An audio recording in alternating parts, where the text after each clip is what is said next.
Welcome back to another meal prep video. This was a very fast meal prep. I made all these meals in about an hour and 15 minutes or something like that. Starting off with overnight oats. These are for Mitch, they're not for me, so they're just little snacks that I thought I would leave for him in the fridge. For these ones, you can of course top them with whatever you like. What I decided to do for Mitch's ones though is each one had 1 cup of shredded oats, a teaspoon of cinnamon, a teaspoon of peanut butter, and then a cup worth of high protein milk. A lot of supermarkets now I have noticed have started selling a higher protein milk, which is what he chooses to use, so I use that in there for him, but you can of course choose a milk substitute if you prefer, such as almond milk, rice milk, oat milk, any of those kind of things.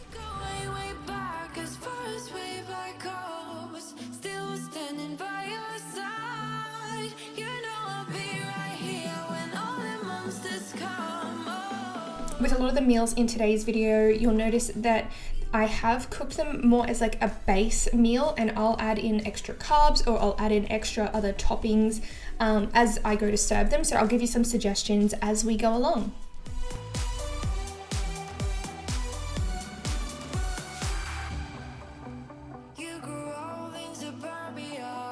These are going in the fridge now, and then when I take them back out, which for you would be the next day, I'm going to add extra toppings. Now I'm starting off on some salmon and vegetables because I feel like this is just such a staple for me. Now I'm preheating my oven. I think I put it on about 180 Celsius, and I'm going to start off by cutting up some sweet potato. I just use one big sweet potato. You might need to use multiple though.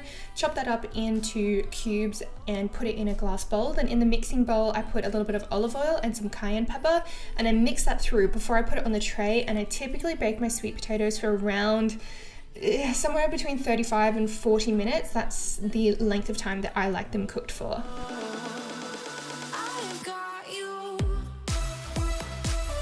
I feel like this is a really good staple meal to have because, again, if I come back to it, like if I was to have it after training, I would serve it with like some quinoa or some brown rice or something just to up the carb content a little bit.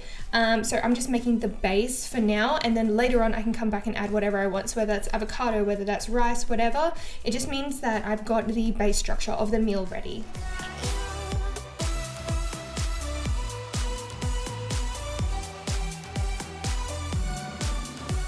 I don't think I've ever filmed this one in a meal prep before. This is my pesto chicken. So as it is a very low carb option. So those on a low carb diet, this would be quite suitable for you. But if Mitch is having it, or depending on what time of the day I'm having it, I'll come back and add it with something like a quick rice or quinoa. Quinoa's something that I tend to choose when I'm going for carbs. Now I'm cutting up 4 chicken breasts because 2 of these are going to go in the pesto chicken dish and 2 of these are going to go into a chicken stir fry. So just dicing those up now, and then I'm going to put 2 frying pans on the stovetop.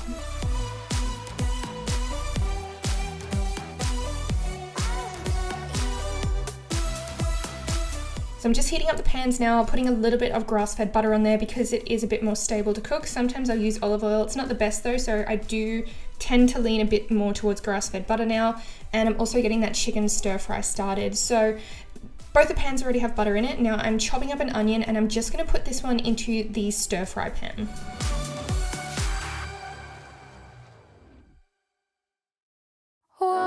What we're going to do is put the onion in the chicken stir fry pan, and I'm just going to let that cook until it's slightly brown on the edges before I add any of the other ingredients in.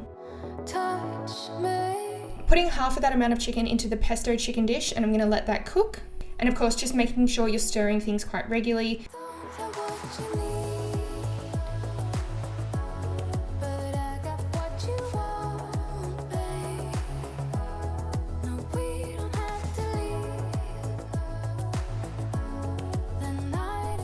For the pesto chicken dish, I am going to place some asparagus in there. So I'm just cutting off the hard ends, making sure these are washed, of course. Cut off the hard ends and then cut them up into slightly smaller pieces. And I'm also going to chop up, I just used a whole packet, like a whole punnet of cherry tomatoes, just the mixed kind. So there's some red ones, some yellow ones, just a whole different mix of them. And soon we're going to pop that in the pan with the chicken. Going back to our chicken stir fry, because the onions are slightly brown now, time to put that chicken on. And jumping back over to my pesto chicken, I'm going to put those vegetables in now. These don't need to cook for too long. You want them still to taste fresh. You don't want them overdone and soggy. Now remember the sweet potato we put in the oven earlier? I'm going to make the salmon now to put in with that. So I'm getting 3 fillets of salmon and I'm placing grass-fed butter on there. It looks like a lot of butter, but we want it to cook in the alpha oil in the butter. We're not necessarily going to serve it with all that butter unless of course you do have a lot of fats in your diet. Now I'm squeezing the juice of half a lemon over these as well, and then I'm going to put on some garlic paste and some parsley. You can of course use fresh garlic if you've got it around. I just didn't have any at the time.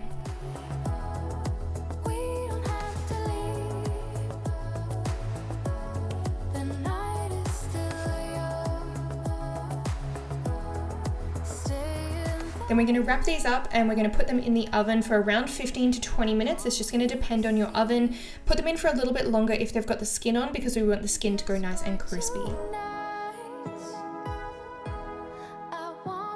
I'm just going to go back and check on the pesto chicken dish and add a little Himalayan salt to it as well. Jumping back over to the chicken stir fry, you can see that chicken's nearly cooked through, so I'm going to add in some stir fry sauce. You can of course make your own, but because I was making these meals really quickly, I thought it would just be so much easier to buy a packet one, so just look for the one that's got the lowest sugar and the lowest sodium.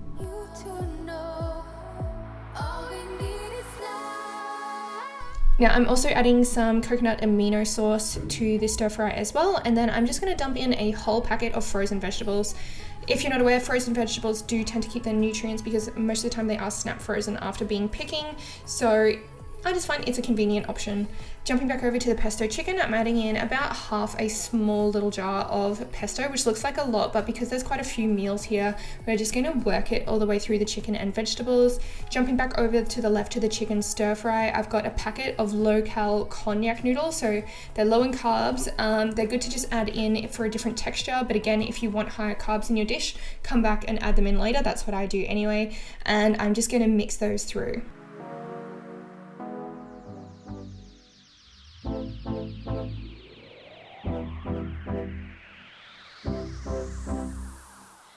Pesto chicken was ready, so I'm going to take that out and put that into my containers. My containers are from IKEA, for those who ask.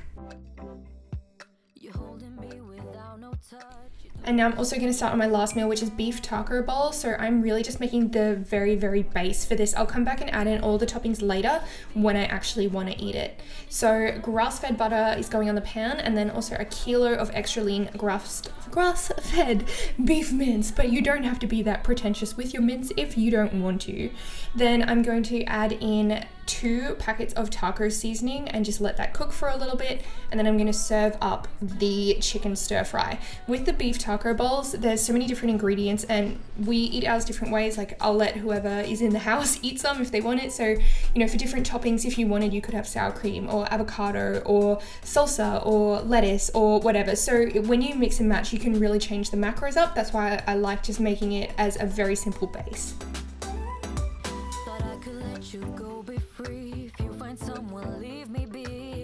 Now I timed the sweet potato and the salmon so that they could come out of the oven at the same time. So just taking out that sweet potato, and then I'm going to serve that with the salmon. I was going to eat one straight away, so I had to heat up some greens to have with it then. But what I normally do, and what I did for 2 of these dishes, was I put some frozen greens in it, because if you do decide to heat it back up, whether that's in the oven or the microwave, you're going to be cooking the frozen greens anyway, and you don't want to recook them twice if they've been frozen. Normally you would do this when you're going to eat the overnight oats, but for the sake of the video, I thought I would put the toppings on them now so you can see something that I would usually use. But again, these aren't meals that I eat anyway, they're Mitch's, so he tends to have higher carbs throughout the day than I do. So I'm putting on plain Greek yogurt because it's high in protein, a little bit of honey because it's got some fast release carbs in it, and then some blueberries for taste. I'm actually just going to pop those back in the fridge because he wasn't going to eat them straight away. And now it's time to also serve up the beef mince. I'm putting baby spinach leaves in. You can put lettuce in if you prefer, because that's where, you know, if you do add all like the salsa and serve it with black beans and everything like that, lettuce is probably a little bit more authentic than baby spinach. But anyway, we have all the meals done, so you can see them here. That lasts us a few days. I freeze some, I put some in the fridge, and you're good to go. If you try any of these meals, just leave me a comment below or tag me on Instagram. I love seeing the ones that you guys make in your Instagram posts. And keep watching, because very shortly the shopping list will appear. So if you do want to make any of these, just screenshot the shopping list and you'll find out what you need.